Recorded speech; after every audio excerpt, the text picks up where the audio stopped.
Sean Dyche's contract is up at the end of the year. We've got new ownership that should be coming into the club. They have a relationship with Mourinho. It ended with his departure at Roma. There is only really one place to start with the comments that Jose Mourinho made last night after Fenerbahce's match with Manchester United. If you haven't seen the comments already, I will read them out for context. So here we go. This is what he said. He said, quote, "I think the best thing I have to do when I leave Fenerbahce is go to a club that doesn't play in Europe. So if any club in England at the bottom of the table needs a manager in the next 2 years, I'm ready to go." Joe, clearly frustrated. I didn't see the match last night, but clearly a frustration at the UEFA officiating in last night's game. But what have you made of those comments, if anything, of what Mourinho said? Yeah, not a huge amount, to be honest. I don't think it's particularly relevant to Everton. I think that it's easy to get drawn into that narrative. Look, Sean Dyche's contract is up at the end of the year. We've got new ownership that should be coming into the club. They have a relationship with Mourinho. It ended with his departure at Roma. And he's a manager with incredible pedigree, particularly in the Premier League. So, you can see why people have been, mooting him as a possible for, a statement signing for the Friedkins potentially. I think context is important, and what he said in his comments was it's not in the next 2 years, it's in 2 years when his contract runs out at Fenerbahce. So that's 2026. Well, Everton have got another manager appointment to make in between that time. That might be to extend Sean Dyche's contract, or it might be to give someone else the keys to the throne at Goodison Park and Finch Farm, and of course, Bramley Moore. And I think Everton will be a very different club in 2 years' time. Hopefully they'll all be in Europe, so that'll disqualify him.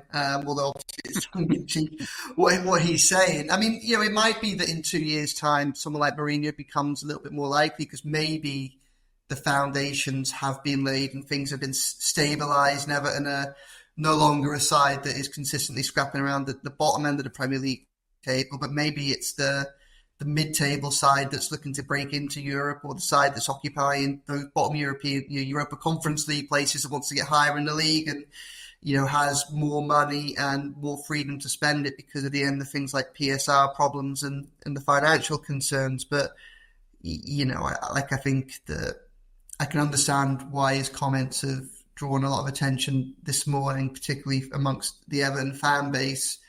But I don't think this is anything that's likely to happen at Everton, certainly not imminently. Yeah, I mean, I don't want to dwell too much on this.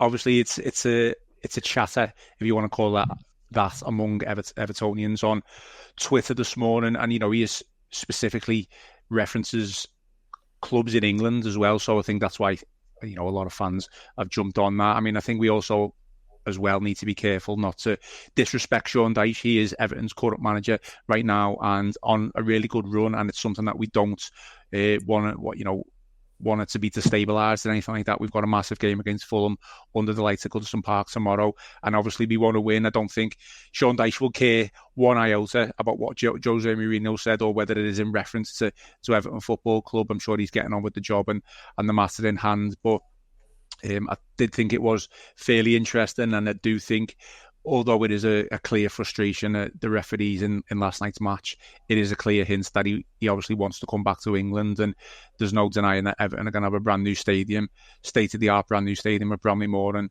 I'm sure Jose Mourinho would, in his mind anyway, fit perfectly in the dugout of that. So I did think it was worth mentioning. It'd be entertaining. There's no doubt about that. I think it'd be great for us as journalists. Well, I mean, it'd be great for us from a journalistic perspective, but not following the Blues necessarily. I don't think. I mean, as good a manager as he is, much of his success, his success is getting increasingly longer ago. God, that sounds horrible sentence there. He's getting more and more distant, isn't it? His best years in the game. I think ultimately, he's someone that tends to leave clubs in a mess, having spent a lot of money. And I think if there's something that Everton really don't need as they try and enter a new era, it's more of the same. No, yeah. I mean, final thoughts really from me. If Sean Dyche was to see out the remainder of his contract and it wasn't to be renewed, then obviously Everton do go looking for a new manager I would be all for a young up-and-coming manager, someone who's tactically aware and someone who will be able to work with the director of football. I don't think Jose Mourinho fits in to that mantra, like he just doesn't. But I do think that if a Jose Mourinho type manager was to come in, Jose Mourinho himself, that doesn't mean to say he couldn't be a success. I think his record speaks for itself. I think you're spot on that. His success is a little bit few and far between at this moment in time, but that doesn't make him a bad manager. So we will obviously keep this one in the back of our minds. I guess we'll call it that one, and we'll move on to more pressing matters. The Royal Blue Podcast from the Liverpool Echo.